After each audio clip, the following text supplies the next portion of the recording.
Oi, gente, boa noite. Hoje, dando continuidade, né, ao primeiro curso, à primeira jornada de antimicrobianos da Liga de Infectologia da Faculdade de Medicina de Taubaté, a gente inicia o segundo bloco, né, de antifúngicos.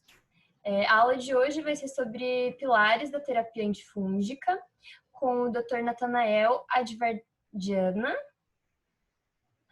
graduado em Medicina pela Faculdade de Medicina de Botucatu, a Unesp, especializado em Infectologia Clínica pelo Instituto Emílio Ribas. Atualmente é mestrando em Infectologia em Saúde Pública pela Coordenadoria de Controle de Doenças da Secretaria Estadual de Saúde de São Paulo e Fellow em Serviço de Controle de Infecções Hospitalares pelo Instituto de Infectologia Emílio Ribas. Professora, a palavra é sua. Muito obrigado, Yasmin. É um prazer estar aqui. Obrigado pela oportunidade de estar compartilhando com vocês esse momento. Eu espero que seja proveitoso para todos nós. Tá? Me convidaram hoje para dar uma aula sobre o tema de pilares da terapia antifúngica.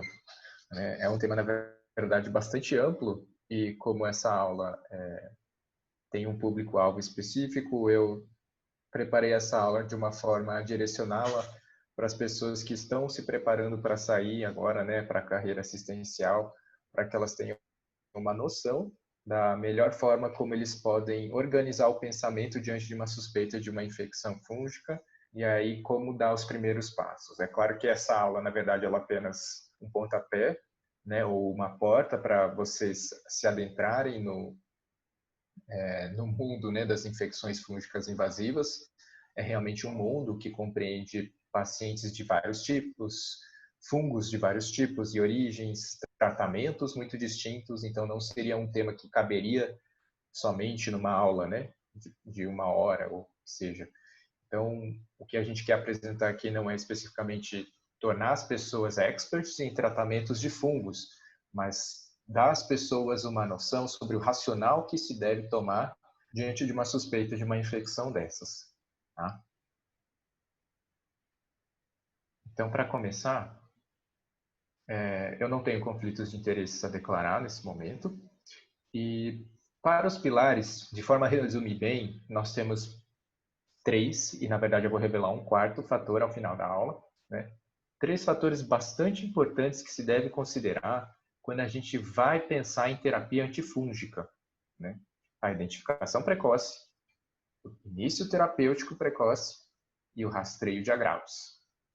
Então, se você sair desta aula sabendo que você tem que identificar rápido, tratar rápido e lembrar de rastrear os agravos, você já vai estar muito bem. Vamos falar então de identificação precoce. Para entender a necessidade e a urgência de se identificar precocemente uma infecção fúngica, primeiro você tem que entender a importância que ela representa diante de todo o contexto global.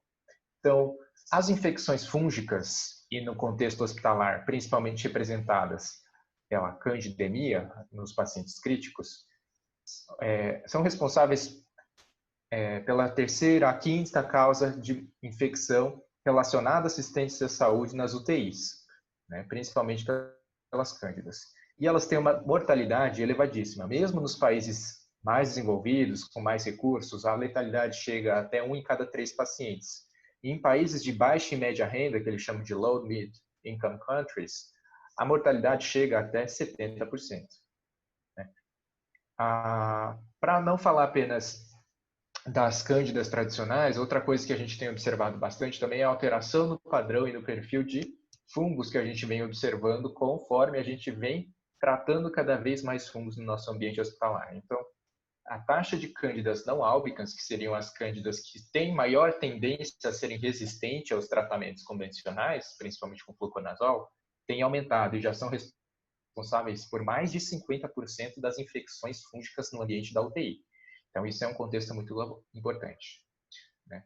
Isso sem falar nas micoses endêmicas, nas micoses negligenciadas, que a gente também vai citar nessa aula, que tem um grande componente de carga de doença para os países, principalmente de baixa e média renda. Para falar também de custos, isso aqui é uma tabela que eu montei para vocês entenderem um pouco, né? Eu acho que é sempre importante a gente ter esse contexto de quanto que custa o que a gente está fazendo na saúde. Muitas vezes a gente, com o poder da caneta ou com o poder da auditoria de prescrição, a gente não tem essa noção do impacto do que nós estamos fazendo. Então, baseado numa tabela que todos vocês têm acesso no site do Ministério da Saúde, na Anvisa, vocês têm a possibilidade de fazer pequenos cálculos. E esse cálculo que eu fiz, vejam bem, uma ampola de anídula fungina, que é uma dos antifúngicos mais comuns que a gente usa numa terapia empírica para candidemia, custa R$250. Se você for tratar uma terapia prolongada, você pode acabar acumulando em 7 dias quase R$3.000 de terapia se você for usar apenas uma ampola por dia. A gente sabe que dependendo do paciente, a gente usa de 2 a 4 ampolas. Então, isso vai variar muito da formulação, do tipo, é claro, mas para vocês terem noção do quanto isso pode custar. A anfotericina B, por exemplo, do complexo lipídico, chega a R$2.000 a ampola, R$1.400 da formação lipossomal. Então, são medicações que têm um elevado custo. Isso acaba se traduzindo. Então, alguns estudos têm mostrado que para você tratar uma infecção fúngica no ambiente hospitalar, muitas vezes você tem que investir, alguns governos, até quase $3.600 para cada ano de vida ganho. O que é ano de vida ganho? Para cada ano de sobrevida desse paciente, você investe aproximadamente $3.600. Quantos anos de vida você ganha? Isso depende muito. Como eu falei, é uma doença que tem elevado grau de mortalidade e também de morbidade. Então, as pacientes que geralmente evoluem com infecções fúngicas são pacientes que ficam muito tempo em UTI, ficam extremamente graves e por isso eles acabam precisando de grandes investimentos para sair de lá recuperados. E quanto mais graves eles ficam, mais investimento você faz para o ano de vida ganho. Para falar além disso, você tem um custo estimado total ao fim de uma internação para quem tem uma infecção fúngica de aproximadamente $43.000. Se você converte nas taxas de câmbio atuais, você vai ter uma noção do quanto isso representa por pessoa. No Brasil, apenas, a gente tem estudos que mostram, falando apenas de Cândida, que é uma das principais infecções fúngicas invasivas do ambiente hospitalar, a gente tem uma incidência 10 vezes maior do que na Europa. Além disso, a gente tem quase 5 casos para cada 1.000 pacientes dia no hospital. Para que vocês não sabem, pacientes dia é uma forma da gente quantificar quantos pacientes estão fluindo, rodando no seu hospital. Então, no mesmo dia, na mesma hora, todo dia, eu conto quantos pacientes estão ocupando os leitos do meu hospital. E eu somo isso ao fim do mês, e isso me dá a soma de pacientes dia do fim do mês. Então, isso é uma forma de eu quantificar de forma padronizada quantos pacientes eu tenho. Essa é uma taxa elevadíssima de incidência, E a taxa de mortalidade no Brasil chega a 70%, de acordo com estudos mais recentes. Então, é uma infecção que em cada 10 pessoas, 7 morrem. Em São Paulo, especificamente, a gente vê pelas taxas Desculpa, eu acho que o timing está ligado aqui. Ele está passando sozinho os slides. Eu vou ficar controlando aqui. Em São Paulo, especificamente, então, retomando, Você vê que as candidemias já representam 1 em cada 10 infecções, aproximadamente. Sendo que metade são por cândidas não álbicas. Então, isso é extremamente importante vocês notarem. Que não é uma infecção que a gente vê pouco. A gente vê frequentemente e, infelizmente, ela tem uma elevada taxa de mortalidade e a gente precisa saber tratar isso e identificar precocemente. Mas para identificar os fungos precocemente, para falar muito além das cândidas, a gente precisa entender esses fungos. Entendendo esses fungos, a gente precisa saber como eles são para saber que a gente está lidando com fungo quando ele sair numa cultura.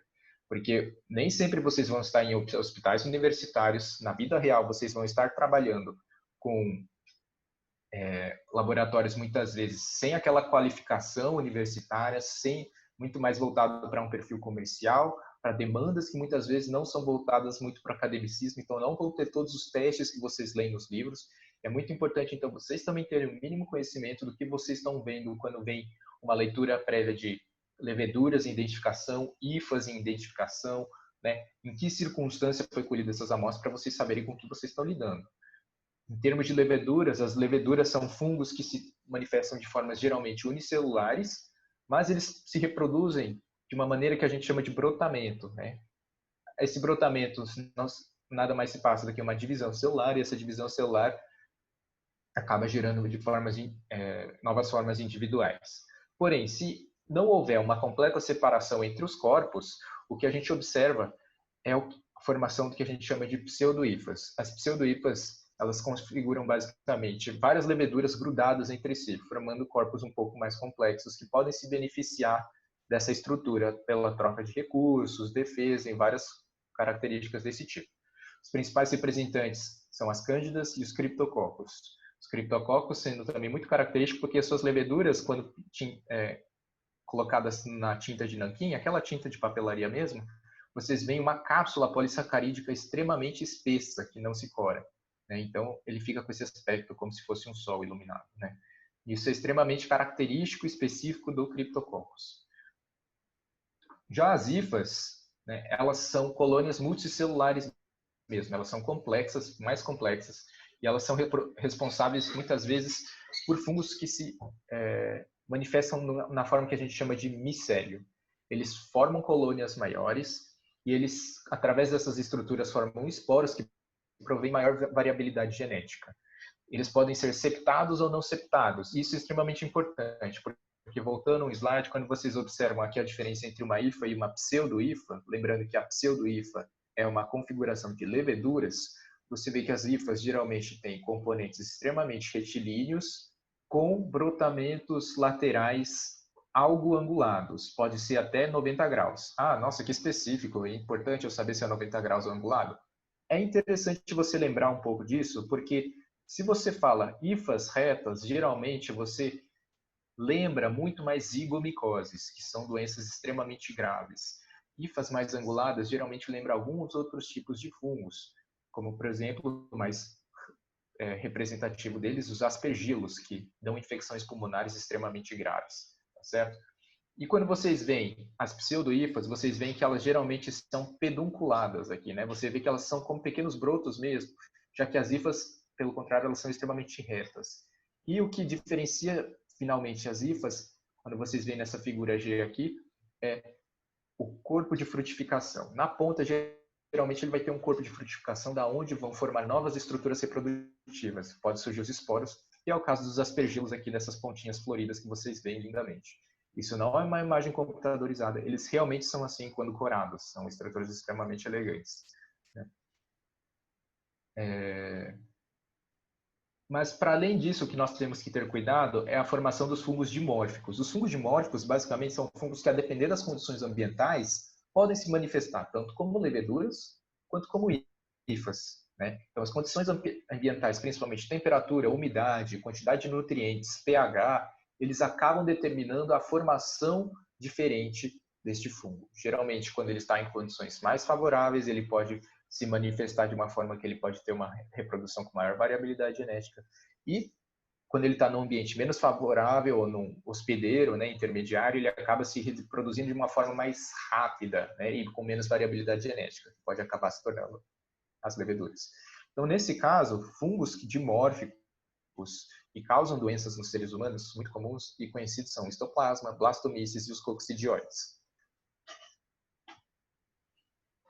Outra coisa importante de lembrar, a estrutura celular dos fungos. Tá? Por que é importante lembrar? Porque você entendendo do que é feito um fungo, você vai entender por que a gente usa determinadas drogas, né? E como essas drogas funcionam e por que você está escolhendo uma droga ou outra para determinado fungo.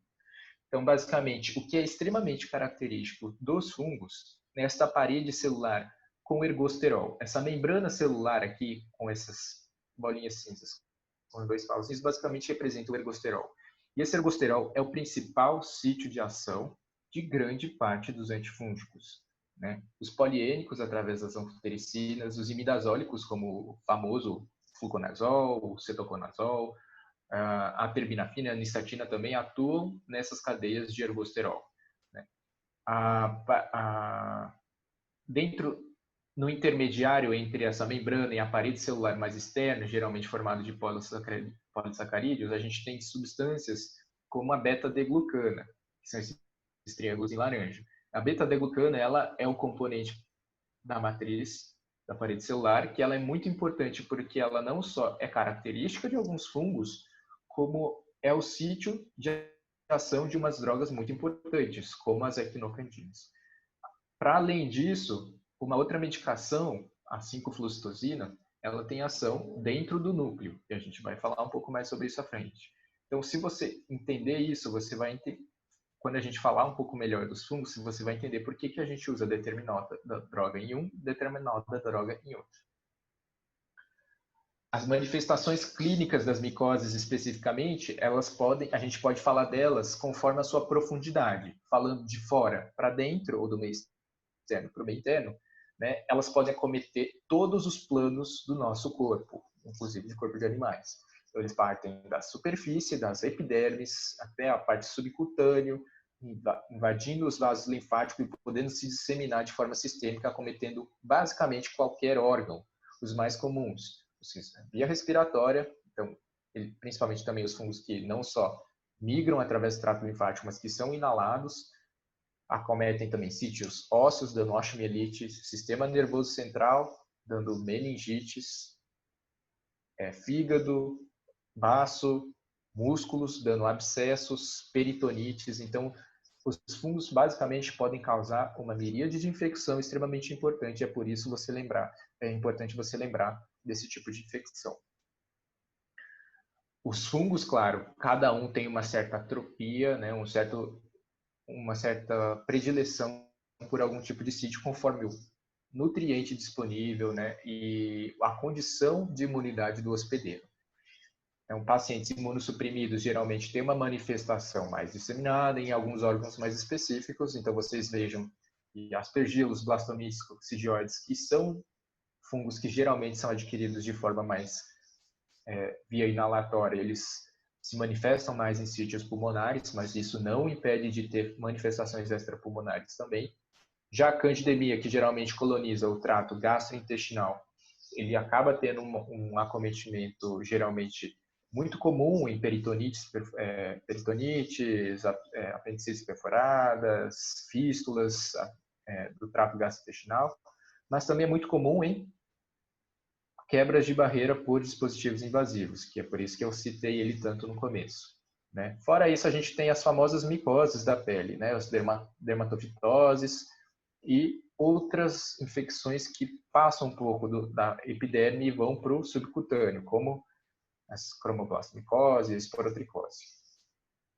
As micoses superficiais, elas geralmente geram lesões descamativas, eritematosas, que podem se transformar num racho bem delimitado, mas via de regra são muito descamativas. Algumas podem formar erupções, mas a maioria geralmente é bastante descamativa e hiperemiada, com o halo irregular. Começa às vezes em pequenas pápulas, fica hiperemiada, começa a descamar. Então isso é importante prova, né? Na hora que você testa essa lesão, você tenta fazer um raspado, você vê que descama bastante, já suspeite, já aproveite para colher uma amostra. Também pode acometer não apenas a epiderme da nossa pele, mas também os nossos anexos, como unhas, geralmente a gente chama de onicomicoses e paquioníquias, né? E mucosas, principalmente as mucosas da orofaringe. Então, mucosa de língua, mucosa de palato, pode ter as formas membranosas, pseudomembranosas. O que é importante saber? Cândida está presente em toda a nossa superfície e é importante lembrar delas quando você vê uma possível infecção cutânea. O diagnóstico é extremamente clínico, é invariavelmente clínico, através da história, do aspecto, da desquamação e dos sintomas associados. Com um pequeno raspado numa lâmina de vidro, quando você fizer o raspado, colha parte desse raspado e pingue uma gota de KOH. Na lâmina, se você ver hifas, você faz o diagnóstico e está pronto. Outra forma de diagnosticar, mas isso é mais específico para os dermatologistas, é a lâmpada de Wood. Basicamente é uma lâmpada ultravioleta com uma frequência específica que faz alguns fungos, como o micrósporum, ficar fluorescente. Então ele não serve para qualquer fungo, mas ele ajuda bastante. Ele tem uma especificidade bastante legal para alguns tipos de fungos.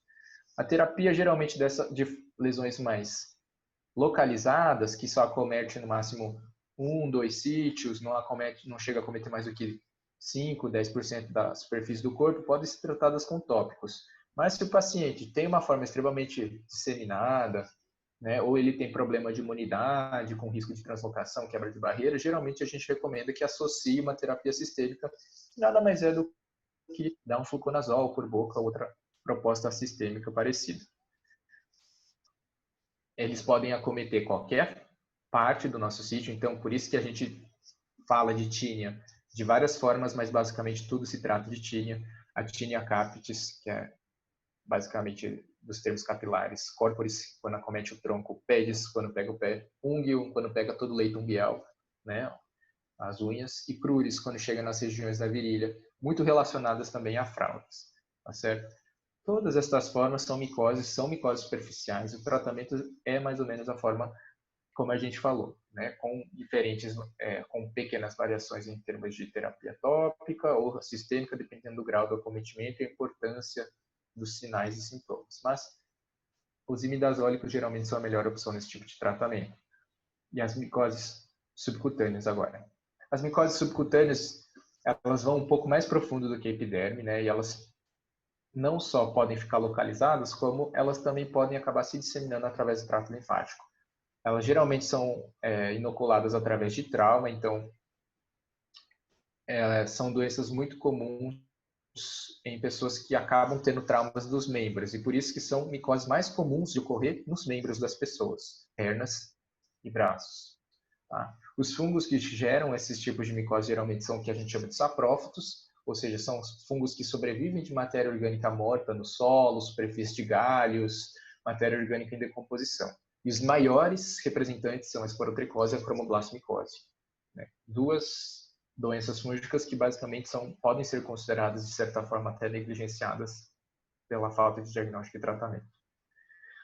A esporotricose, causada pelo esporotrix, ele é um dimórfico, como eu já comentei, né? E na forma da temperatura próxima do corpo, ela acaba sendo diagnosticada vista como levedura. Então, se você colhe uma amostra de sangue e cresce uma levedura, pode ser cândida geralmente, mas se você coloca em temperatura ambiente, ela pode acabar crescendo em hifa no meio de cultura.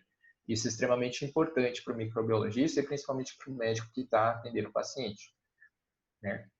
Ele causa o que a gente chama de doença do jardineiro ou doença do lavrador, exatamente porque é muito comum em quem trabalha na lavoura, né, de cafezal, de laranjal, e quem trabalha em grandes roseirais, né? Eles basicamente acabam se traumatizando quando não usam devido equipamento de proteção, e através das regiões onde eles tiveram arranhões, eles acabam desenvolvendo granulomas. E aí, quando você faz um diagnóstico anatomopatológico, acaba vindo geralmente esporotrix.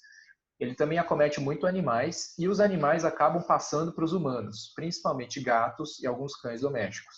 Então, gatos, muitas vezes, quando ficam mais prostrados e começam a mostrar lesões ulceradas, principalmente em regiões de patas, focinho, né, e orelha, geralmente é um forte indicativo de que ele possa estar infectado por uma doença fúngica, e isso é extremamente importante de se diagnosticar. Para não falar de leishmaniose, que é outro capítulo.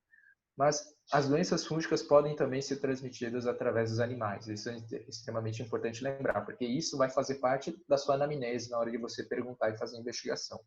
A terapia também se dá com imidazólicos, geralmente com itraconazol, ou, em casos mais graves, poliênicos, como a anfotericina. Outra forma de micose subcutânea é a cromoblastomicose, que tem uma série de agentes de gêneros diferentes, então são fungos diferentes que dão uma mesma formação de micose. Não é uma doença causada por apenas um tipo de fungo, tá? Geralmente são fungos que também ficam em madeira em decomposição, mas eles têm um menor poder de disseminação, né, linfática. Geralmente eles ficam mais localizados. Ainda assim, eles têm um poder de disseminação, sim, principalmente se você for imunossuprimido. Eles geram geralmente lesões granulomatosas extremamente vegetantes e deformantes, mutilantes, então isso são doenças extremamente debilitantes.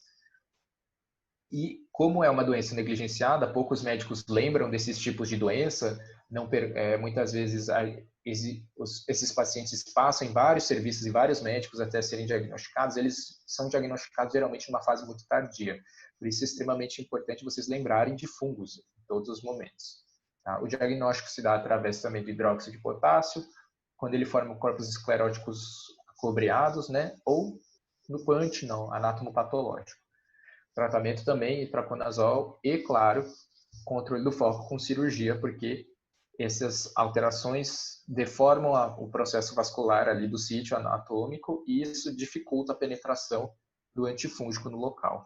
Então, é extremamente importante que você lembre que muitas vezes a terapia não vai ser apenas com medicação, mas muitas vezes você vai precisar da cirurgia para resolver um foco que não se resolve, que é difícil de tratar. E vamos falar agora das micoses sistêmicas. Então, as micoses sistêmicas, basicamente a gente pode lembrar que elas podem ser transmitidas pela via respiratória, pelo contato ou pela quebra de barreira. O que é quebra de barreira?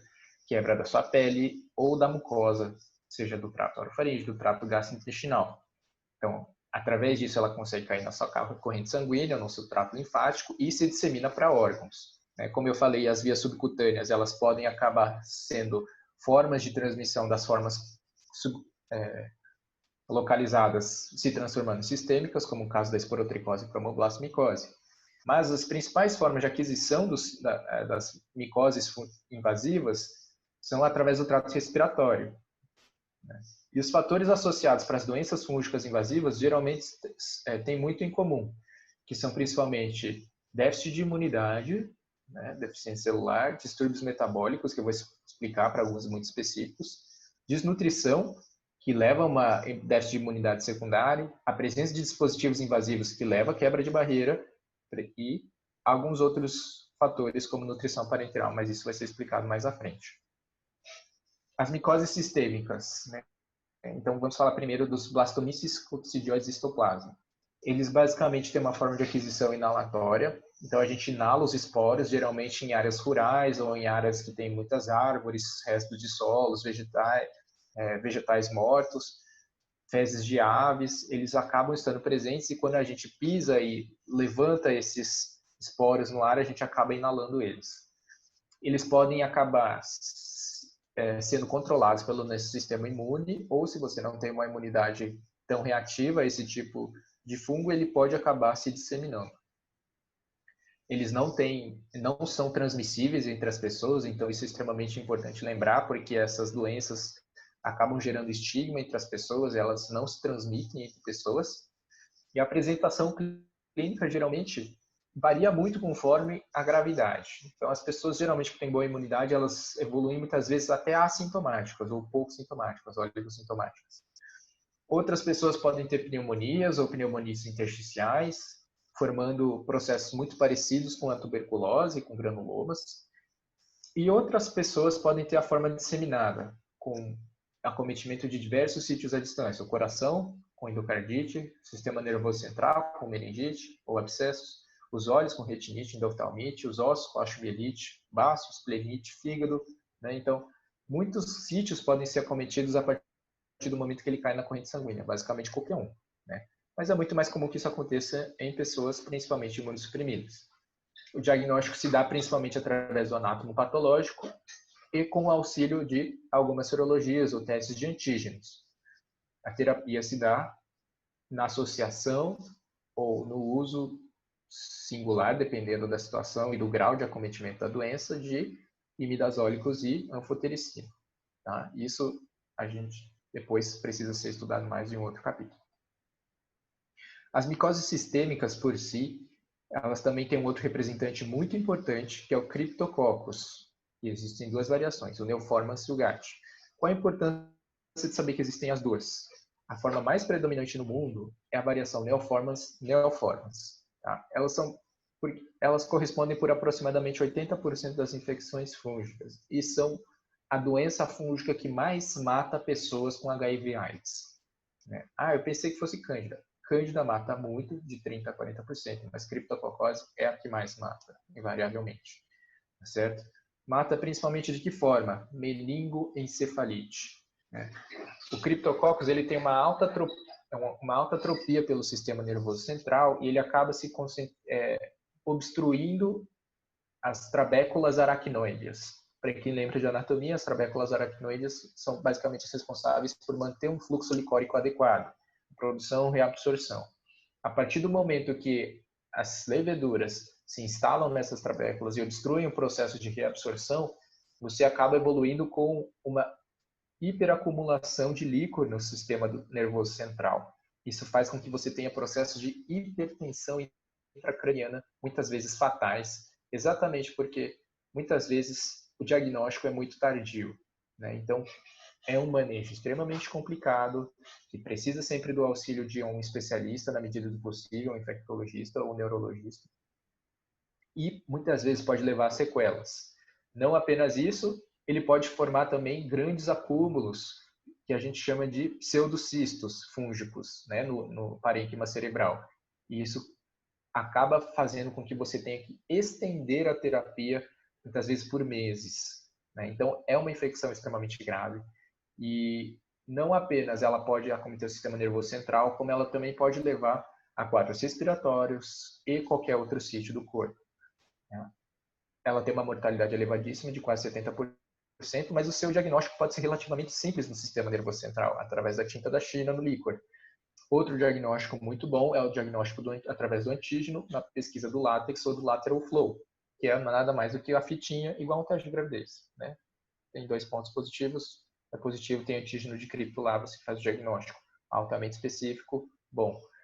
E a cultura também é um método padrão ouro, geralmente para você confirmar que se trata de um fungo, mas demora muito, muitas vezes, para positivar. Serve como forma de controle da doença para a sua terapia, né? Então, se a cultura não está negativando, provavelmente você vai ter que estender o seu tratamento. Isso também é um tema para outro tópico. A terapia geralmente tem que ser sempre combinada, porque é uma infecção extremamente gravíssima e você tem que diminuir a carga fúngica de uma forma extremamente rápida e sustentada. A terapia preconizada e melhor, mais adequada, é a anfotericina com 5-flucitosina. Para quem não tem 5-flucitosina, você associa a anfotericina com fluconazol, altas doses. Outra micose sistêmica extremamente importante no meio médico é a aspergilose. O aspergillus, que tem várias espécies, ele tem também uma elevada mortalidade, principalmente entre pacientes imunossuprimidos, oncohematológicos, os principais afetados, transplantados e pessoas com AIDS. Tá? As manifestações se dão de 3 formas principais, e isso também é questão de prova. Pneumonite alérgica, que se dá através de broncoespasmo, asma, por uma reação de hipersensibilidade do tipo 1 ou 4, né? Ou seja, uma reação muito precoce ou uma reação mais tardia, sempre pela liberação de IgE na ativação de mastócitos. Então, você basicamente tem se você vê uma pessoa que nunca teve muito problema respiratório, foi lá, começou a ter uma crise de asma aguda com um antecedente epidemiológico importante, né? Ele já é imunossuprimido, ele está com uma eosinofilia importante no hemograma, você pode começar a suspeitar, faça uma imagem de tórax para dar uma investigada. Os aspergilomas são uma segunda forma de manifestação, que basicamente é uma forma oportunista, né? O aspergillus, ele adere a superfícies de cavernas e bolhas pulmonares, então quem tem esse tipo de manifestação geralmente é quem tem doença pulmonar obstrutiva crônica com enfisema, bolhas, e quem já tem sequela de tuberculose ou até sequelas neoplásicas, né? Então muitas doenças como adenocarcinoma de pulmão pode levar a lesões cavitárias ou sepse de pulmão. E essas lesões podem ser colonizadas pelo aspergillus, formando até colônias muito grandes, né, que a gente chama de bola fúngica. Então, na tomografia, você acaba vendo esse aspecto de bola fúngica apontado aqui nessa seta. E as formas invasivas sistêmicas, que basicamente podem acometer, mais uma vez falando, qualquer sítio do corpo. Olho, barriga, osso, pele, qualquer lugar. Tá certo? Eles acometem principalmente os extremamente neutropênicos, ou neutropênicos prolongados, e geralmente esses a gente define como que estão já há mais de 12, 14 dias neutropênicos, com neutrófilos abaixo de 500, geralmente, ou quem tem um grande déficit de imunidade celular, porque a imunidade celular que ativa basicamente a resposta macrofagocitária, que dispersa a ação dos fungos e muitas vezes fagocita esses fungos. Então, sem resposta de TCD4, você não tem resposta TH1 nem TH17, e eles basicamente acabam ficando imunossuprimidos e muito mais suscetíveis a infecções fúngicas. E quem tem evolução, geralmente quem tem aspergilose tem uma evolução muito mais insidiosa. Sendo uma doença de imunossuprimida, ele geralmente acaba evoluindo com sintomas de perda ponderal, febre, fraqueza. É um fungo que invade muitos vasos sanguíneos, então geralmente as pessoas acabam tendo hemoptoicos no escarro, sintomas de angeite, com sangramentos e tromboses, e isso leva a muita confusão com quadros de tuberculose. Então, é uma doença que não só é de difícil diagnóstico, como muitas vezes demora para ser diagnosticada pela confusão, pelos diagnósticos diferenciais. Não apenas isso, os aspergilos têm um importante impacto econômico também, porque eles estão presentes no solo e em grãos. E nos grãos, eles podem contaminar esses grãos com o que a gente chama de aflatoxina. Muitos fungos produzem o que a gente chama de micotoxinas, toxinas dos fungos. E essas toxinas, as aflatoxinas, elas são responsáveis basicamente por efeitos oncogênicos, né, e neoplásicos. Desculpa, isso é redundante, né? Então, eles basicamente podem levar a um efeito distorsivo da função hepática e um futuro processo de hepatocarcinoma. Então, isso é extremamente importante. Já houveram grandes surtos de contaminação de safras por aspergilos e eles têm um grande potencial de prejuízo econômico. Seu tratamento geralmente se dá com imidazólicos mais avançados, como ivoriconazol, e em formas invasivas muito graves, pacientes muito neutropênicos, com invasão sistêmica muito importante, geralmente é anfotericina. Outro tipo de micose que é extremamente importante saber é as zigomicoses. As zigomicoses, por definição, elas são também um conjunto de micoses que se manifestam geralmente numa forma dos seios paranasais e do trato do sistema nervoso central, que a gente chama de manifestações rinocerebrais, mas também podem se manifestar em todos os outros sítios, assim como os outros fungos, tá certo? Uma vez que eles caem na corrente sanguínea. Eles são representados principalmente pela ordem muco e pelos entomophtoroides, tá? Então, os mais comuns e os mais famosos conhecidos do mucor é o Rhizopus, Rhizomucor, mucor, e tem uma que também se chama Absidia. Viu qualquer um desses, lembre-se que é uma infecção extremamente grave. Tá? Não apenas isso, lembra que eu falei, né? Dependendo das hifas, você consegue saber mais ou menos já qual fungo você está lidando. Então, se por acaso eu estou lidando mais com uma provável zigomicose ou com um aspergillus. No caso, geralmente as zigomicoses são hifas que têm um ângulo reto.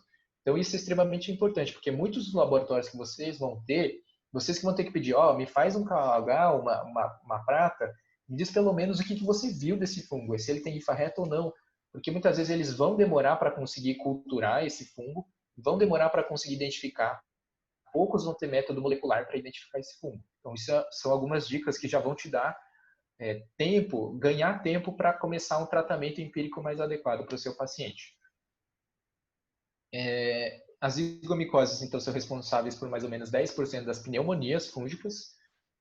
E os principais fatores de risco, principalmente para o grupo mucor, são pacientes, mais uma vez, oncohematológicos, tá? Então, esse é um grupo extremamente suscetível às infecções fúngicas. Mas uma coisa que é muito específica das zigomicoses são os pacientes com distúrbios metabólicos, como os diabéticos, e os que têm sobrecarga de ferro. Então, os pacientes que têm talassemias, usam substâncias quelantes do ferro. Algumas pessoas são extremamente suscetíveis por distúrbios metabólicos e não necessariamente por distúrbios imunossupressivos. Aí essas pessoas que têm distúrbios do ferro são umas das que estão suscetíveis à mucormicose, por mais que não tivesse nenhum outro antecedente muito claro de imunossupressão. Eles têm uma mortalidade extremamente alta, exatamente porque as pessoas não pensam muito nelas, tá? E elas acabam evoluindo de uma forma já muito invasiva e agressiva quando se consegue fazer o diagnóstico, já estão numa forma muito avançada. Se as pessoas sobrevivem, geralmente elas precisam de cirurgias e terapias extremamente deformantes, tá? O diagnóstico se dá através do anátomo patológico, então a biópsia é um diagnóstico basicamente que deve ser feito de forma ágil e rápida. E quando vocês observam essas duas fotos acima, né, eles geram basicamente destruição de todos os seios maxilares, assoalho do globo ocular e parte do ápice nasal, né, e da base do nariz.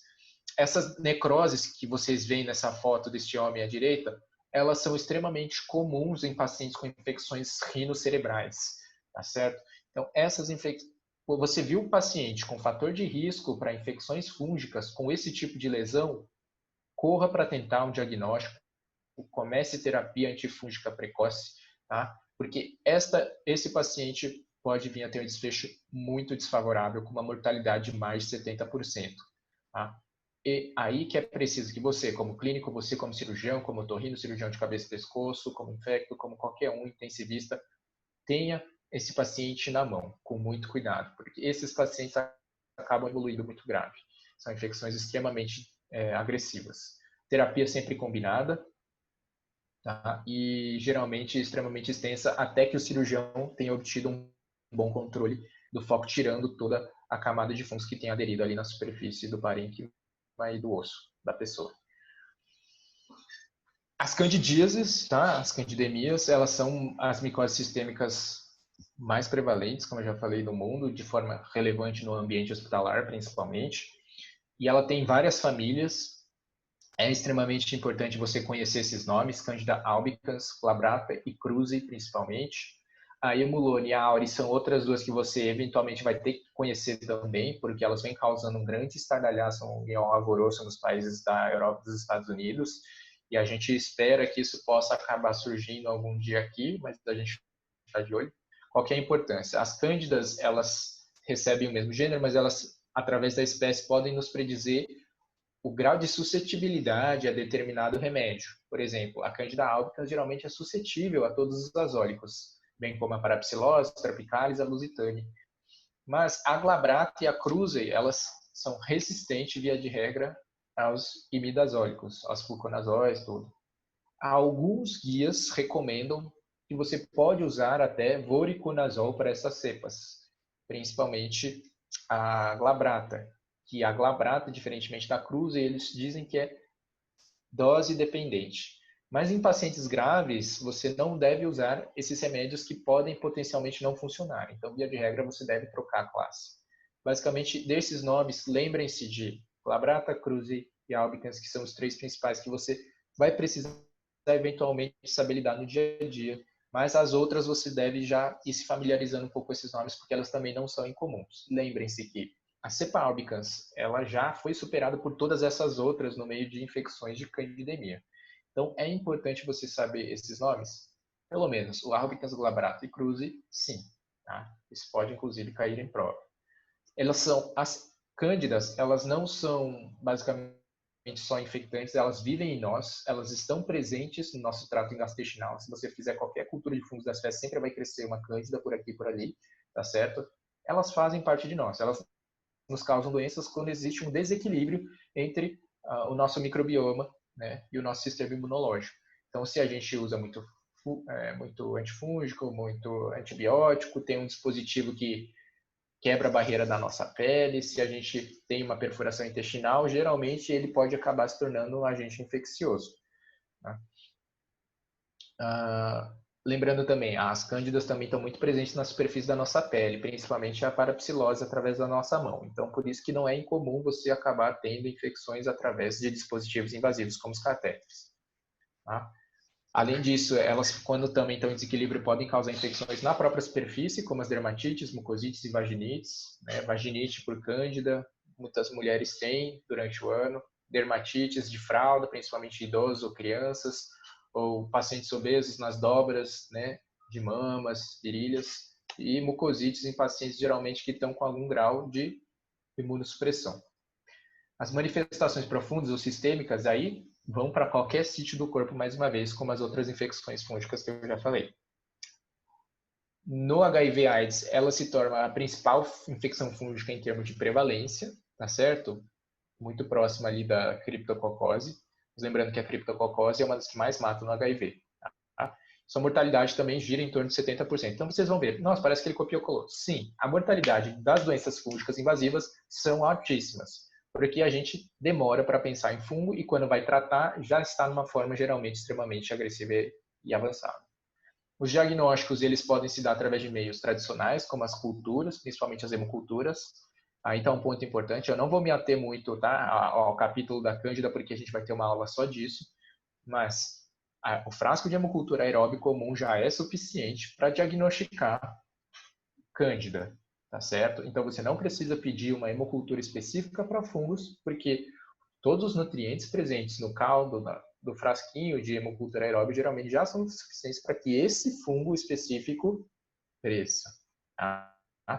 Por outro lado, os outros fungos mais difíceis de identificar, como aspergilos, criptococcus, né, os coccidioides, eles precisam sim do que a gente chama de myco-F, né, os caldos que têm nutrientes diferentes para que eles possam sobreviver e geralmente levam mais tempo para crescer. Mas quando se trata das infecções hospitalares mais comuns, não precisa ficar aí pedindo myco-F o tempo todo. Outros métodos diagnósticos específicos são métodos complementares como moleculares, o T2-Candida, que é um método de ressonância magnética, ou o beta-deglucano, que é um método de antígeno, tá certo? A terapia geralmente empírica inicial se dá com equinocandinas, exatamente pelo que eu expliquei no começo desse slide, que existem algumas cepas, como a glabrata e a cruzi, que são eventualmente resistentes aos azólicos, tá? Então você primeiro precisa começar a tratar num espectro um pouco maior. Na hora que seu laboratório te der a espécie da sua cândida, então sempre cobre essa espécie, você pode descalonar e dar um azólico se for uma albicans, por exemplo, tá certo? Ah, mas eu não tenho quirocandina no meu serviço. Então pode usar anfotericina, mas fique em cima do laboratório, passe isso no seu plantão, deixe isso anotado no seu bucho, que você precisa reconhecer a espécie dessa cândida, tá certo? Para além disso, você precisa saber se o que você tem ali na sua mão, a partir do momento que você acha que é um fungo, que você viu que tem um fungo ali na sua amostra, é infecção ou não. Como assim? Do que você está falando? Então, vamos lá. Eu expliquei para vocês um pouco dos fungos medicamente mais importantes, de uma forma bem superficial e bem rápida. Tá? Então, nós temos fungos de transmissão respiratória, transmissão de contato, transmissão por quebra de barreira. Desses, a gente tem alguns que acabam ficando de forma localizada no trato respiratório, outros na forma cutânea, e todos os outros se disseminam pela corrente sanguínea e podem parar em qualquer lugar. Porém, como eu falei também, muitos desses fungos, principalmente a cândida, é o nosso colonizante, ele vive conosco, ele está no nosso trato gastrointestinal, ele está na nossa pele. Nem sempre que a gente achar esse fungo quer dizer que a gente está infectado por ele. Por exemplo, é muito comum pacientes terem urocultura com cândida, principalmente quando eles, na hora da coleta, estavam com uma dermatite na vulva ou no pênis, ou perto da região da fralda e teve contaminação, ou pacientes com sonda vesical de demora, porque a cândida que estava ali presente na urina coloniza a sonda e toda vez que você colher, vai crescer. Então, os critérios de colonização e de infecção são extremamente importantes. Geralmente, infecção sempre vai estar associada a sinais, sintomas e alteração orgânica. Tá? Se você colher uma amostra de um paciente só por ter colhido, ou seja, um exemplo muito clássico, você está com um idoso com Alzheimer, que já não contatua, e aí você está colhendo urina 1 diariamente, que é uma prática que você não deve fazer, aí veio de repente cândida na urocultura dessa urina 1 e ela está com uma leucocitúria relativamente importante, isso não significa necessariamente que ela está infectada. Se o idoso não mudou o estado geral, ele não está com febre, ele não está hipotenso, ele não está chocado, ele não tem disfunção orgânica, nos últimos 3, 4 dias o estado geral dele não mudou e nem os demais exames, provavelmente isso é apenas colonização. Né? E aí você deve recoletar, garantindo que dessa vez vai ser de uma forma estéril, caso haja indicação. Se você vê que foi colhido, mas não havia indicação e o paciente permanece igual, simplesmente suspenda coletas futuras e mantenha o paciente em observação. Tá certo? Mas o que é importante pensar também? Fatores de risco. Os fatores de risco desses pacientes, eles são extremamente presentes nesses fungos.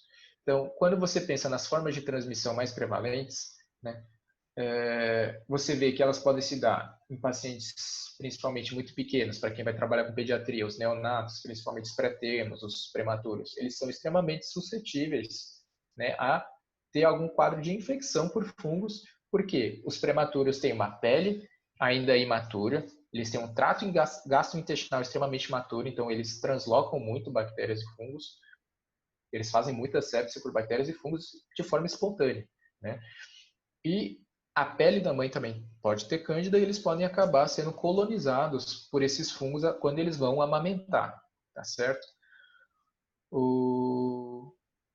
Outra forma também é através da forma horizontal. Então, tem a forma vertical de infecção entre a mãe e filho e tem a forma horizontal através do cuidador. Então, você pediatra, você enfermeiro, você que está cuidando da criança ou do paciente adulto mesmo, lembre-se, as suas mãos têm pele, sua pele tem fungos. Além de fungos, tem bactérias. Se você não higienizar as mãos, na hora que você manipula aquele catéter de mão nua, ou sem higienizar a mão, ou ainda que de luva, mas você já usou essa luva para manipular outro objeto ou outro paciente, você vai passar todos os germes do outro objeto ou do paciente para esse catéter e para a corrente sanguínea desse paciente, certo?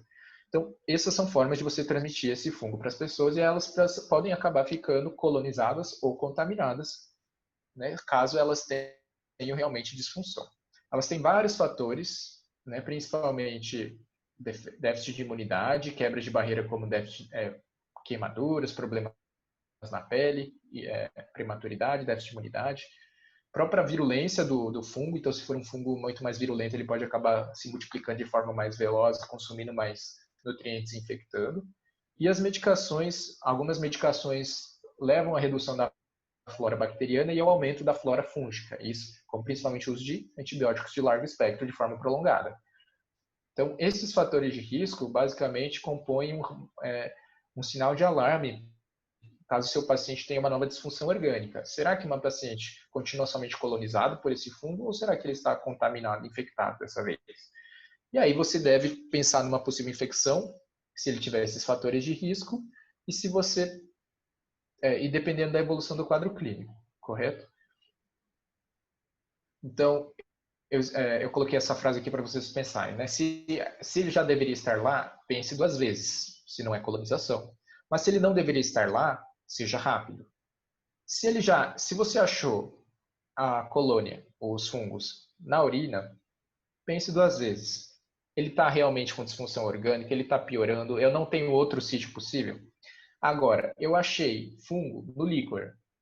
Líquor é um sítio estéril. No sangue. Sangue é um sítio estéril. No líquido peritoneal. É um sítio estéril. Então, esses sítios que deveriam ser estéreis, líquido pleural, líquido peritoneal, líquor, sangue, eles não devem ter qualquer germe. Cresceu o fungo, considera como infecção e comece a tratar logo. Tá certo? Pense sempre nos fatores de risco, que eu já comecei a citar. Tá? Os principais, comece pelos riscos epidemiológicos. Então, se o paciente teve qualquer hábito de trabalho que pode expor ele a alguma doença fúngica, então quais são as doenças laborais que eu citei aqui? A esporotricose, a cromoblastomicose, né? As doenças dos lavradores. Tá? A procedência, então ele veio de região endêmica para coccidioidomicose, ele veio de região endêmica para outro tipo de fungo, lembre-se disso. Se ele teve viagens também para essas regiões, apesar de não ser natural de lá, pense nisso também. Ele teve contato com um gato doente, com algum outro bicho, com uma ave, ele cria galinhas, ele cria pavões, ele cria bichos. Isso é extremamente importante, tá? Isso, além disso, imunodeficiências, seja primárias, né, ou inatas, ou secundárias, adquiridas por pacientes transplantados que usam medicações imunossupressoras, pacientes oncológicos que fazem quimioterapia. Todos esses pacientes precisam entrar no grupo, ser considerados como um grupo de alarme, que você precisa estar mais atento e vigiar mais. Além das disfunções genéticas e metabólicas, como, por exemplo, acúmulo de ferro em algumas doenças, como talassemias, alguns tipos de doenças metabólicas. E traumas mesmo que você não seja um lavrador, se você estava andando no mato, foi fazer uma trilha, se arranhou, começou a ter uma doença com granuloma local, pense nisso. E o uso de dispositivos invasivos, como catéter central. Todos esses aspectos são extremamente importantes para você considerar quando seu paciente começar a evoluir com uma possível disfunção orgânica. Então pense, tá, geralmente eu penso em bactéria, mas será que não pode ser fungo também? Outra coisa, pense, eu falei dos fatores de risco. Então você não vai pensar só se ele tem, mas se ele não tem. Se ele não tem os fatores de risco, será que realmente é uma infecção fúngica? Será que eu não devo primeiro pesquisar outra causa? Isso também vai direcionar. Se você tem também uma manifestação inesperada naquele paciente, poxa, eu estou com um paciente e eu diagnostiquei cripto no líquor. Será que eu não tenho que procurar uma imunodeficiência nesse paciente, porque não é normal uma pessoa imunocompetente ter fungo no líquor. Então, o que eu tenho que fazer? Um teste HIV, um teste de procurar um screening para câncer e outras causas, tá certo? A mesma coisa, começar pelo beabá, pelo básico. Então, você vê, ele não tá, é um hospedeiro que não se espera que tenha infecção fúngica, veja se ele realmente é esse hospedeiro que não deveria ter infecção fúngica, que não se enquadra nesse aspecto. Descarte todas essas características. Tá? Outra coisa, exclua fatores comuns e fáceis de diagnosticar, principalmente o HIV, algumas lesões tumorais sólidas, né, através de exames de imagem. Faça exames básicos, muitas vezes. Hemograma, né? Faça uma prova de PCR, uma contagem de CD4, veja se por acaso ele tem uma sorologia confirmatória para esse HIV. E se por acaso nada disso der positivo, faça um avanço, uma investigação mais avançada para imunodeficiências. E aí você pode e deve, com certeza, contar com o auxílio dos especialistas, né? Os imunologistas, os infectologistas, os oncologistas e outras pessoas, reumatologistas. Nesse aspecto, lembre sempre de seguir essa escala, nunca pule etapas. Tá? A partir desse momento, então, você começa a montar na sua cabeça como é que eu devo pensar diante de uma infecção fúngica.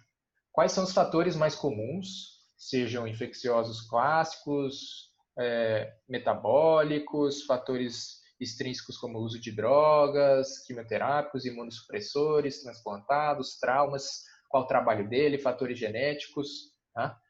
Se por acaso a pessoa não tem nenhum desses fatores, mas está com uma doença fúngica, será que ela realmente não tem um desses fatores? Procure, tá certo? Tudo isso você vai identificar como? Através de anamnese. Anamnese, anamnese, anamnese, e depois você pede exames complementares. Então lembre-se muito, para você pensar em fungos, você tem que ter uma boa anamnese, tá certo? Em tempos que a gente tem muitos recursos modernos, é extremamente importante que você tire a história, veja fatores de risco, veja se bate mesmo o perfil, o paciente que você está olhando na sua frente com a história que você tirou, tá certo? Faça um exame físico procurando disfunções dos órgãos, então hepatoesplenomegalia, perda ponderal com caquexia, linfadenopatia, todos sintomas e sinais de inflamação. E depois peça os exames complementares, começando do beabá, do básico, do arroz e feijão, e aí depois, se você não achar nada, complemente com exames mais avançados e a ajuda dos especialistas sempre. Tá? Pense sempre e faça uma boa anamnese que você já vai ter feito 70% do trabalho. Entre os exames complementares, depois que você já fez um bom trabalho com a anamnese, você vai ter inúmeros. Mas nenhum deles é o exame dos sonhos, tá certo? O que nós temos, basicamente, fazemos hoje em dia, é uma combinação de todos os métodos que nós temos disponíveis. O mais simples e direto é a microscopia, que é rápido e simples de fazer, mas ela tem uma baixa sensibilidade e ela não pode identificar as espécies. Muitas vezes você vê a hifa, você vê as leveduras, mas você não vai falar, isso aqui é com certeza um aspergillus. Você fala, é extremamente sugestivo de aspergillus, mas eu não posso dizer que é, porque eu não tenho a tipagem, eu não tenho os testes metabólicos, então eu preciso de um tempo para identificar. Mas isso já te dá um start para falar, opa, tem um fungo e talvez eu tenha que tratar até que o microbiologista identifique isso para mim. As culturas, que são padrão ouro, tá? Elas são o método mais comum e disseminado, clássico da microbiologia. O problema é que muitas vezes elas demandam muito tempo, principalmente para fungos, que podem levar de 15 a 30 dias para crescer, e podem ainda ter o risco de ter uma contaminação na hora da coleta. E aí, o contaminante mata o fungo e você tem uma baixa taxa de sensibilidade. Os testes moleculares, que são extremamente importantes, como a reação em cadeia de polimerase, o PCR, né? Elas são muito boas porque elas exigem menor volume de amostras e são muito rápidas de se processar via de regra e são altamente específicas, porém elas têm um problema de acessibilidade em países de baixa renda. Em países de renda média e alta, a técnica de PCR está cada dia mais se disseminando, porém ainda é um desafio você quantificar e estratificar os custos que eles representam e você convencer os gestores de que eles são custos efetivos. Então, para isso, quem faz isso basicamente é o médico da ponta. O médico assistente vai ter que convencer e mostrar através do seu conhecimento técnico, do seu conhecimento médico, dos estudos de mercado, estudos científicos, de que vale a pena ter esse método, porque você vai ter menos tempo sem tratar o paciente, menor mortalidade, menor desperdício de medicação, menor tempo de internação e melhores desfechos. Tá? Então, isso é bom para todo mundo, bom para o paciente, bom para a equipe assistente, que não fica naquela agonia de ver o paciente piorar sem saber o que ele tem, e bom para a gestão também. Tá?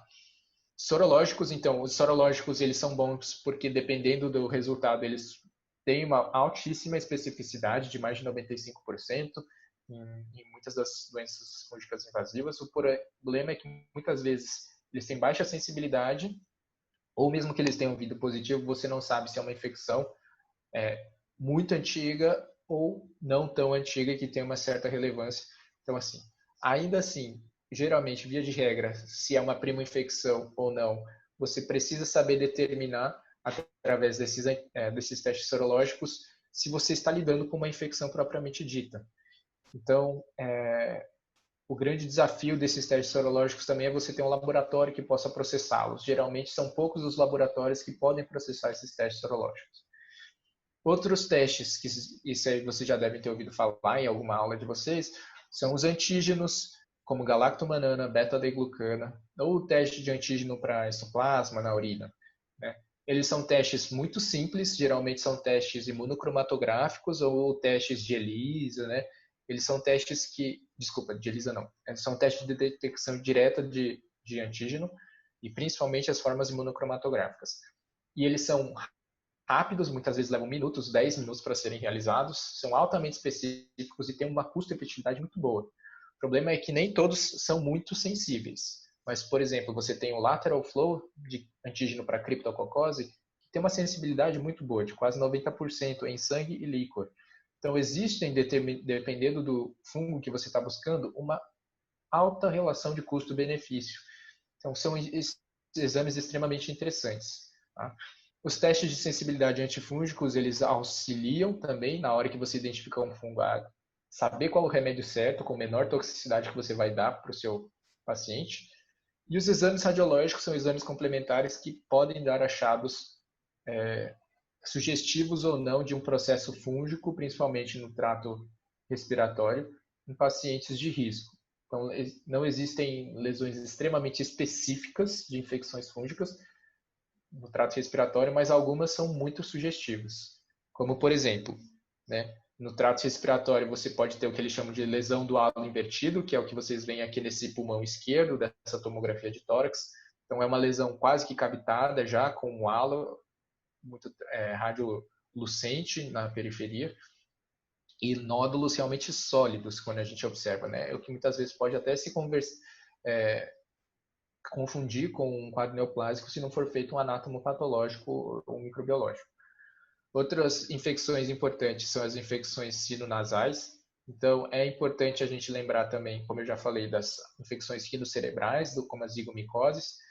Elas podem acometer os seios paranasais de forma destrutiva, então não é uma simples sinusite, você vê que ele tem uma reabsorção óssea, uma destruição do assoalho da órbita, né? Muitas vezes acaba acometendo também as placas crivosas, o vômito, todas essas estruturas.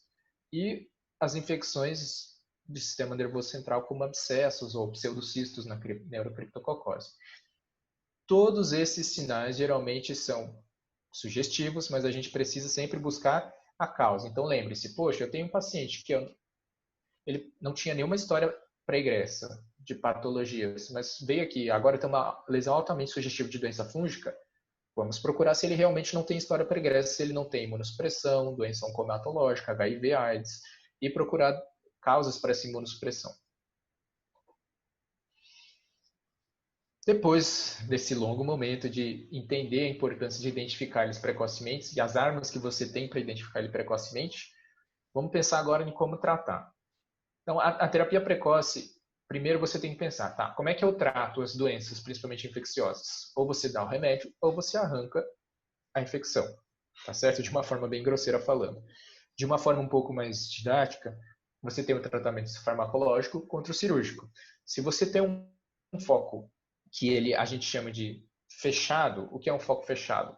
É um foco que você não tem tanta concentração ali do seu agente infeccioso, seja do fungo, seja da bactéria, que o antibiótico não vai conseguir chegar dentro, né, do inóculo. Ou seja, você tem uma bola fúngica, os vasos sanguíneos não entram nessa bola fúngica, aqui é só fungo, tudo fungo. Então aqui ao redor os vasos chegam, o antibiótico, o antifúngico chega ao redor. Mas dentro você não vai conseguir penetrar. Então a ação do antimicrobiano e do antifúngico vai ser limitada e muitas vezes esse foco se perpetua, porque apesar da periferia morrer, o foco dentro está se protegendo, né? E aí, focos assim geralmente são os abscessos, são os dispositivos invasivos e são os tecidos necróticos. Então, esses casos, não adianta você só tratar com remédios. Você precisa do bisturi, você precisa da cirurgia, você precisa controlar o foco. Quanto mais grave, mais potencialmente grave, mais precoce deve ser essa terapia, né? Claro, dependendo da tolerância do paciente ao procedimento planejado. A terapia farmacológica, então, ela acaba se instituindo como uma ponte diante desses focos fechados para você estabilizar o inóculo, ou seja, tá, ele não vai penetrar, então não vou dar. Não, não é isso. Você vai dar e aí pelo menos ele para de crescer, ele entra num estado estacionário e você ganha tempo para o paciente ficar mais estável até você conseguir programar uma cirurgia que ele aguente, ou você já ele vai servir depois que você controlar o foco como uma terapia para erradicar o resto que tiver de fungos que tiver ficado na sua corrente sanguínea ou em outros sítios à distância que não tenham formado um foco fechado, tá? Mas nem sempre o fato dele estar com antifúngico ou com antibacteriano que seja, vai significar que você está tratando adequadamente seu paciente. Infecções fúngicas que formam muito biofilme ou mesmo bacterianas, elas exigem um controle rápido do foco, tá certo? E muitas vezes você vai precisar, como cirurgião, ser amigo do clínico, ser amigo do infecto, ser amigo do intensivista, ou você como clínico intensivista, ser amigo do cirurgião e tratar isso juntos. Essa é uma abordagem multidisciplinar e que precisa da compreensão de ambos, de que se existe um foco fechado, ele precisa ser retirado, drenado, sacado, despridado precocemente. Se você não remover, ele vai formar o que a gente chama de biofilme, que eu vou explicar agora, e aí você nunca vai poder curar definitivamente a infecção. Ela vai ficar aquelas infecções recidivantes que podem levar eventualmente a sequelas ou até morte. Tá?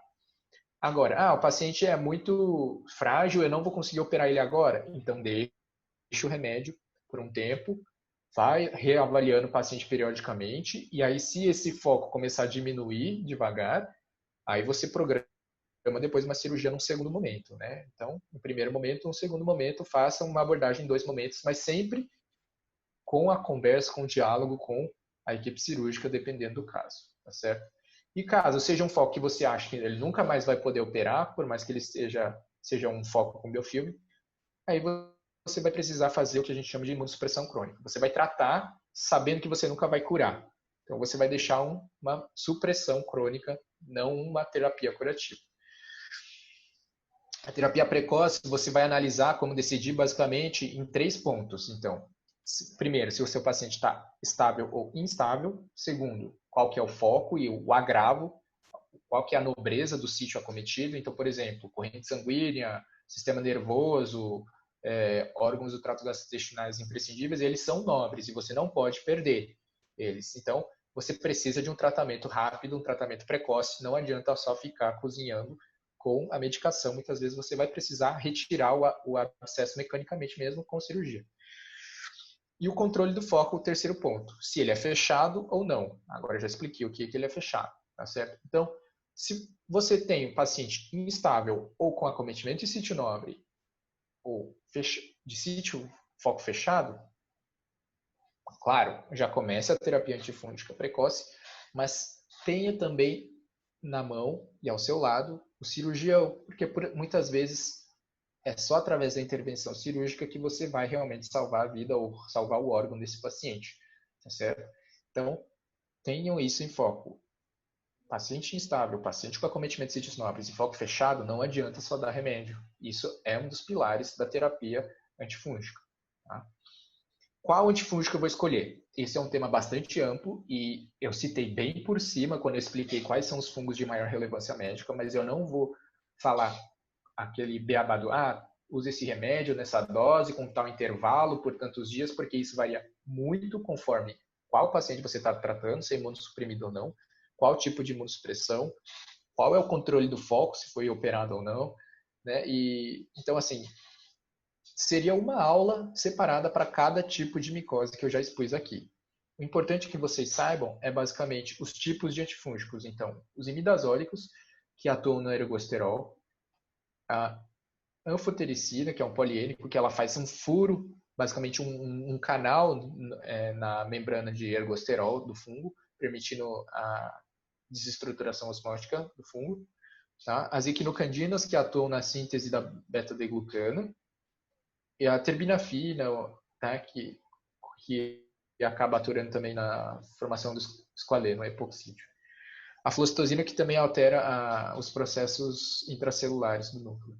Então, essas são as medicações que vocês devem conhecer. Toda vez que vocês veem alguém usando, saibam que ele pode estar tratando algo grave se vocês receberem um plantão. E se vocês forem começar, lembrem que vocês têm esses remédios à mão. Tá? Eles podem atuar em alguns sítios e, dependendo do sítio, você vai saber qual usar.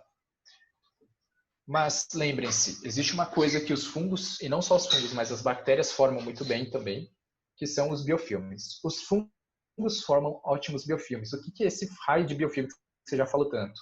O biofilme nada mais é que uma matriz extracelular que protege uma comunidade de micro-organismos e permite que ele fique extremamente, mas quando eu digo extremamente, é muito aderido a uma superfície. Quais superfícies? Basicamente qualquer superfície do seu corpo, mas principalmente matrizes ósseas e sítios nobres, tá certo?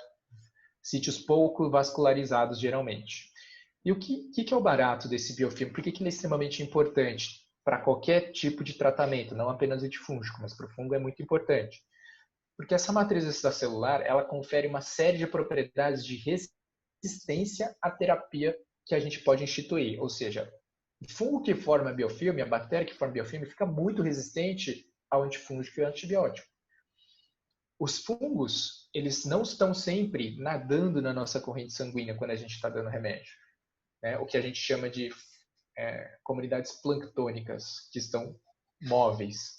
Geralmente só 2 a 5% no máximo desses fungos estão realmente circulando pelo corpo, nessas infecções sistêmicas. Uma boa parte está concentrada num foco, que pode ser fechado ou não. Esse foco, muitas vezes, é composto por um biofilme. Então, é uma bola de fungo no pulmão. É uma quantidade de fungos aderida numa válvula do coração. É um filme de fungos aderido na ponta do catéter. E aqui o antibiótico não entra, como eu bem expliquei, né? Não só não entra, como essa matriz extracelular de polissacarídeos, ela protege também os fungos e promove uma melhor convivência, uma melhor multiplicação. Então, ele favorece a perpetuação do fungo naquele ambiente. Quando vocês veem esse estudo aqui, ele é muito importante. Por quê? Esse aqui são 4 meios antifúngicos, basicamente, que a gente utiliza. Né? O fluconazol, a fluoxeticina, a nistatina e a clorexidina, exatamente nessa ordem respectiva. E a gente vê que essa coluna da esquerda representa a concentração inibitória mínima, ou seja, quanto é a concentração de medicação ou antifúngico que eu devo usar para inibir o crescimento desse fungo. E aqui nessa linha contínua, basicamente, é a atividade metabólica. Tá? Então, a atividade metabólica do fungo, conforme você tem já 2 horas, ela vai aumentando gradualmente, até que você percebe que depois de 4 a 8 horas, a atividade metabólica aumenta exponencialmente. Junto com a atividade metabólica, a MIC, ou seja, a concentração que você precisa para inibir o crescimento desse fungo, aumenta mais de 6 vezes. Tá? Por quê? Porque geralmente o biofilme, tanto de fungos como de bactérias, ele começa a se formar em torno de 30 a 40 minutos. Em 2 horas ele já tem uma certa matriz. E geralmente em torno de 12 a 24 horas ele já está quase que 100% consolidado numa forma intermediária. Ou seja, ele já tem bastante componente de matriz polissacarídica para se proteger dos antifúngicos e outras medicações, outras substâncias. Então, quando alguém te falar, mas ele passou o catéter faz 5 dias, não deu tempo de formar biofilme. Não acredite, o biofilme se forma extremamente rápido. E se você não tem outro foco provável, acredite que aquele deve ser o foco, tá certo? O biofilme se forma de forma rápida e protege eles de diversas substâncias. O foco mais comum de biofilme, principalmente para a cândida, que leva a infecções gravíssimas, sepse nos nossos pacientes, são os biofilmes que ficam no catéter central. Então, né, a gente, médico, muitas vezes que vai começar na sala de emergência, vai precisar passar bastante catéter central. É por isso que a técnica asséptica é muito importante, porque se a sua mão, o seu braço, o seu jaleco contaminado, o seu cabelo, sua barba contaminar a pele do paciente, o catéter, não vai ser, depois dá um remédio aí que ele vai receber tanto antibiótico no catéter que vai melhorar. Não vai. Ele vai formar essa matriz vai se grudar daquele jeito e ele vai perpetuar a presença daquele fungo, daquela bactéria naquele catéter. No lúmen, dentro e na parte de fora, se você contaminou a pele também. E aí, de vez em quando, conforme esse biofilme matura, ele vai soltando pequenas porções desses fungos e bactérias na corrente sanguínea. E aí que ele vai ter bacteremia e fungemia e vai ficando séptico. Tá certo? Então é extremamente importante que vocês lembrem desse conceito de biofilme, porque esse é um dos conceitos fundamentais, um dos pilares da terapia antifúngica e da terapia antimicrobiana. Tá? Então lembre-se sempre desses biofilmes, porque você não vai enxergar, mas acredite, eles estão lá. Tá? E você pode correr o risco de estar fazendo iatrogenias, injetando mais germes na corrente sanguínea do paciente se não fizer as coisas com a devida asepsia. O biofilme, então, ele promove aumento das densidades celulares, ele regula também o influxo e efluxo de drogas na matriz.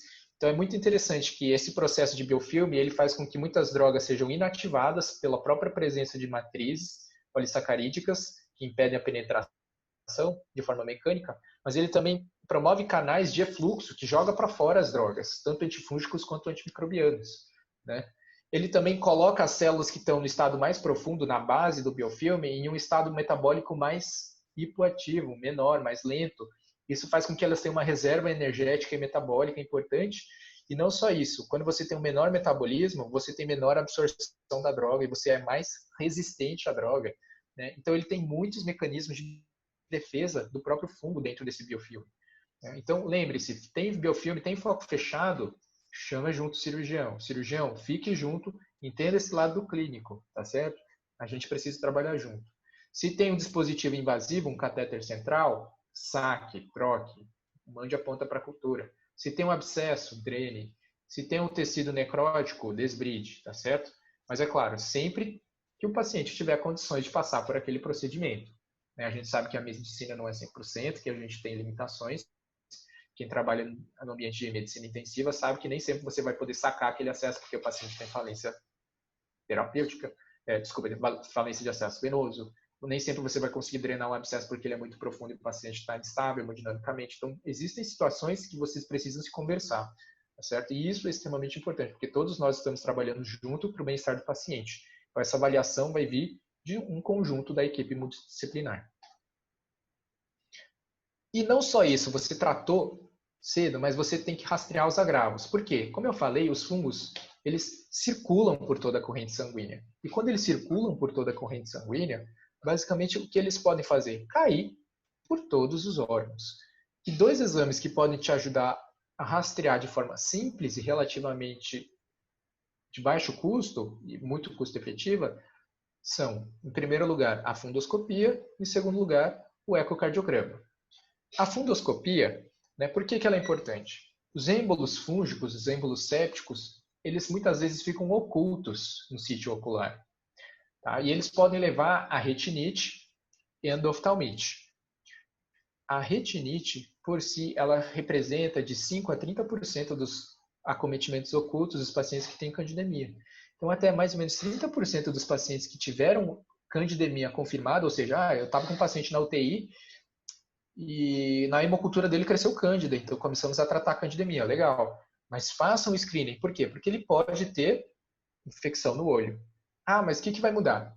Os estudos e as meta-análises não têm mostrado o benefício de tratar logo uma endoftalmite num paciente que está tão grave numa UTI, Então, você não vai fazer vitrectomia, você não vai arrancar o olho do cara, não vai injetar a medicação do olho do cara naquele momento. Não se tem essa recomendação por hora. Porém, quando você vê que você tem sinal de êmbolo séptico para o olho, isso já é um grande sinal de que aquele fungo, com certeza, circulou por outros órgãos e você deve estar atento porque, assim como ele caiu no olho, ele pode estar gerando um abscesso no fígado que vai perpetuar o foco, um abscesso no coração, uma endocardite que perpetua o foco, um abscesso em outros sítios.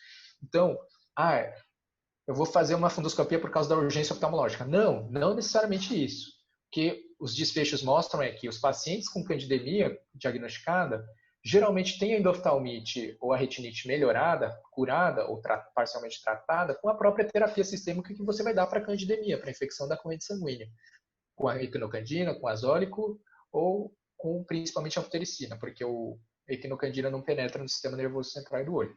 Tá? Porém, o que é importante lembrar?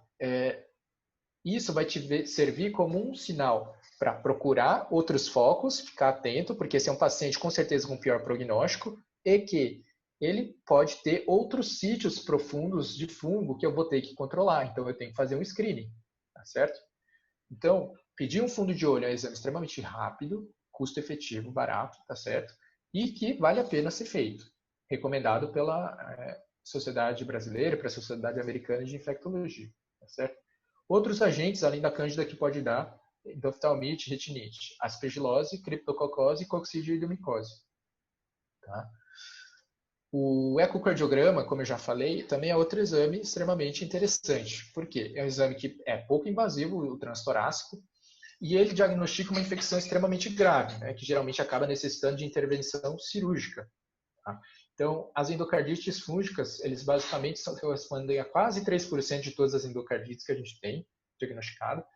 E de todos os pacientes que acabam evoluindo com endocardite pós-cirurgia cardiovascular, 15% ou 1 em cada 6, 7 infecções são por fungos. Então, não é pouco isso, tá certo? Geralmente, metade desses fungos nas infecções de válvula são cândida, tá? Mas existe uma grande prevalência também de aspergilos. Principalmente em quem? Em quem recebe transplantes. Transplante de coração, transplante de pulmão-coração, tá certo? E a mortalidade é extremamente elevada porque o diagnóstico geralmente também evolui muito tarde, ou esses pacientes que já são imunossuprimidos evoluem de forma catastrófica. Mas quem tem mais mortalidade e que a gente não lembra, então isso é bom para quem quer fazer pediatria, as crianças. As crianças têm um diagnóstico muito mais difícil de endocardite fúngica, então tem uma mortalidade de quase 90% desses casos. Então, é algo que a gente tem que lembrar sempre. Você tem que conhecer os fatores de risco, né? Os pré-termos, principalmente os extremo pré-termos, eles são muito graves e tem alta chance de translocação. E não só isso, ele está evoluindo com uma sepse refratária ao tratamento, procure outros focos, faça um eco, procure ver o que pode estar acontecendo com essa criança. Tá? Existem quantos tipos de ecocardiograma? 2 principais, o transtorácico e o transesofágico. A sensibilidade deles melhora do transesofágico. Estudos mostram de 70% a 80% do transesofágico. Mas não só a sensibilidade é melhor, como a visualização das imagens é muito mais fidedigna, enxergando imagens muito menores, de até 1 milímetro, enquanto no transtorácico você não vê nada menor que 5, pelo menos. Claro que a gente está avançando também, né, nas tecnologias e eu creio que daqui a pouco a gente vai ter transtorácicos muito melhores.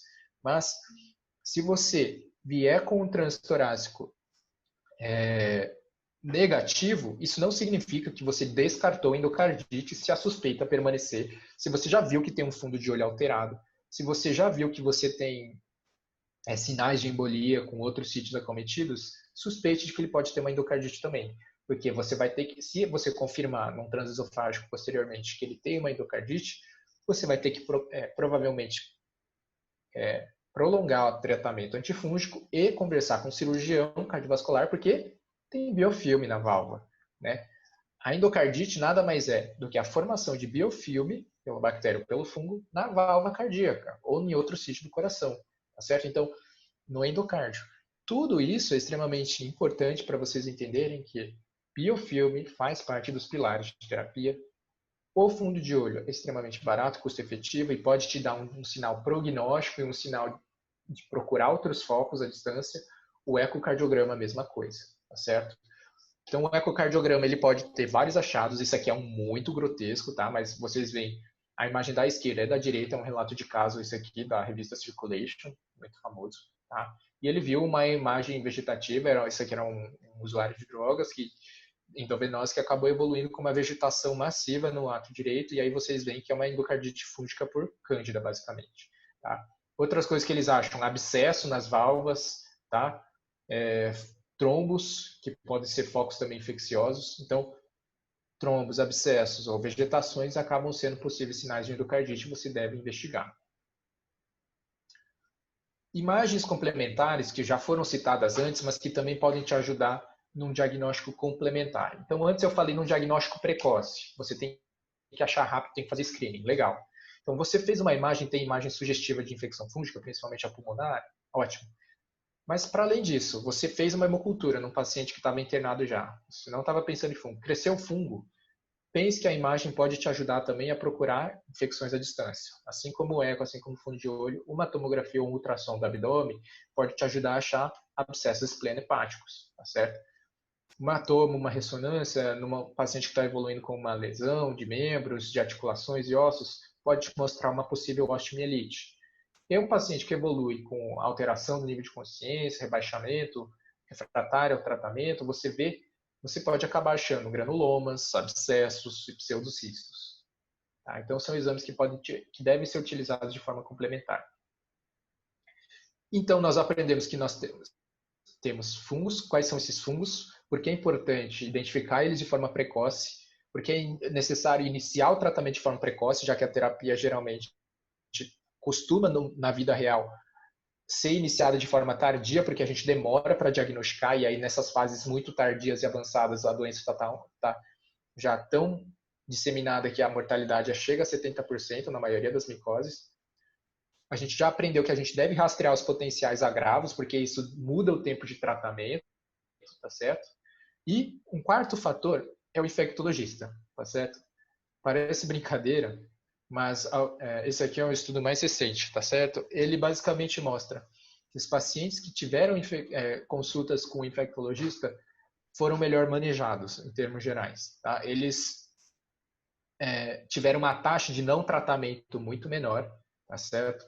Eles tiveram uma taxa de consciência sobre uma infecção fúngica, ou seja, a equipe estava ciente que o paciente tinha uma infecção fúngica muito menor, uma suspeição clínica muito maior, tiveram uma taxa de consideração de contaminação da amostra muito menor, porque a gente tem a consciência a respeito do que é ou não contaminante. A gente tratou por um tempo adequado, geralmente por tempos mais prolongados, geralmente porque a gente faz o screening de agravos, que eu falei para vocês, o terceiro pilar. A gente usa geralmente mais azólicos, porque a gente procura o teste de sensibilidade que eu falei para saber se eu posso ou não descalonar, mudar a medicação. A gente faz mais culturas para saber se a pessoa continua perpetuando aquele foco, ou seja, estou tratando uma endocardite fúngica e toda a cultura que eu estou colhendo de controle, que faz parte do protocolo, está crescendo fungo ainda, mesmo eu já tendo tratado mais de 7 dias. Então, ou seja, eu tenho um foco fechado, um foco que se perpetua ali e provavelmente eu vou ter que conversar com algum cirurgião ou tirar algum dispositivo invasivo para resolver aquele foco. Tá? Em termos de ecocardiografia, foram mais pedidas ecocardiografias, pedidos de avaliação de fundo de olho foram mais pedidos pelos infectologistas, e a remoção de catéter, troca de catéter, geralmente é muito maior quando você tem o trabalho conjunto do infectologista. E aí o que isso se traduz numa redução de mortalidade em quase de 25%, que não é desprezível. Tá? Então, assim, a probabilidade, de sobrevida aumenta em até 25%. Não é autopropaganda, tá? É uma questão séria. Então, eu falei muito de trabalho multidisciplinar. E a gente sabe, é uma questão que a gente vai aprender, está constantemente aprendendo dia a dia, que nosso trabalho precisa ser conjunto e multidisciplinar cada dia mais. O conhecimento da ciência, da medicina, ele se amplia todo dia. E é difícil a gente saber tudo. Tá? Então, a gente, como clínico, precisa entender até onde vai o nosso conhecimento. A gente, infectologista, também sabe as nossas limitações, o cirurgião também sabe as nossas limitações, mas quando a gente trabalha junto, a gente tem um trabalho muito melhor. E basicamente o que esse trabalho fala, para mim o resumo é não necessariamente quando você interpreta a sua conclusão, não é necessariamente os infectologistas são fortes. Não, não é isso. Basicamente o que você vê é que um trabalho conjunto do especialista junto com as outras especialidades forma um desfecho melhor. Então, vocês precisam aprender a trabalhar de forma multidisciplinar, mas também fazer cada um o seu papel. Tá? E lembrando sempre, então, de todos os pilares da terapia antifúngica. Identificar de forma precoce, lembre de todos os fungos que você pode ter, quais são e a relevância deles. Comece a tratar cedo se você suspeitou e rastreie os agravos. E nunca faça tudo isso sozinho, você não precisa passar por isso sozinho. Peça ajuda para o seu colega, peça ajuda para o cirurgião, peça ajuda para o infectologista, para formar realmente uma equipe que está totalmente engajada numa doença que mata 7 em cada 10 pessoas. Exatamente porque a gente tem dificuldade no diagnóstico, tem dificuldade em iniciar um tratamento precoce. Certo? Eu agradeço muito a oportunidade desse espaço e eu espero que vocês tenham aproveitado. Estou aberto a dúvidas, comentários e o meu endereço de e-mail está aqui nesse slide, bem como uma página para quem se interessa por conteúdos complementares de infectologia. Obrigado. Muito obrigada, professor. A aula ela foi excelente, bem esclarecedora, né? Englobou tudo que uma pessoa precisa saber quando ela se depara com um quadro de infecção fúngica, tipo, bem completa mesmo. Qual que seria a palavra-chave da aula? A palavra-chave seria suspeição, né? Sempre suspeite que pode ser uma infecção fúngica para você começar todo esse processo de buscar a infecção, tratar precocemente, gerar um trabalho multidisciplinar. Se você não suspeita, todo o resto não existe. Ok, obrigada. O Forms de presença, ele está na descrição do vídeo e vai ficar aberto por 24 horas. Lembrando que precisa de 75%, né, de presença para ganhar um certificado. A gente também disponibilizou um Forms de dúvida aqui na descrição do vídeo. E é isso. Muito obrigada, pessoal. Nós da gestão, a gente está bem feliz e a gente espera que vocês estejam aproveitando bem a nossa jornada e fiquem ligados para a próxima aula aqui no canal. Até mais. Até mais.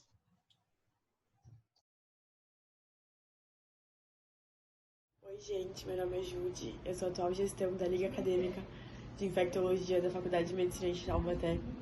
E hoje eu vim falar com vocês sobre uma instituição que esse curso escolheu ajudar por meio de doações, que é a instituição Casa e Vida, que ajuda pessoas com ISTs e dá todo o suporte necessário com almoços, alimentos, medicamentos, fraldas, dá todo o suporte mesmo para essas pessoas.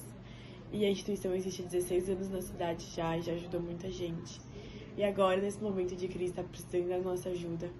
Então, muitas pessoas já ajudaram pela inscrição mesmo no DOIT, mas quem quiser ajudar diretamente a instituição ainda consegue através do link que nós estamos disponibilizando no final de todos os vídeos, na descrição. Então é isso, quem puder ajudar, por favor, e muito obrigada.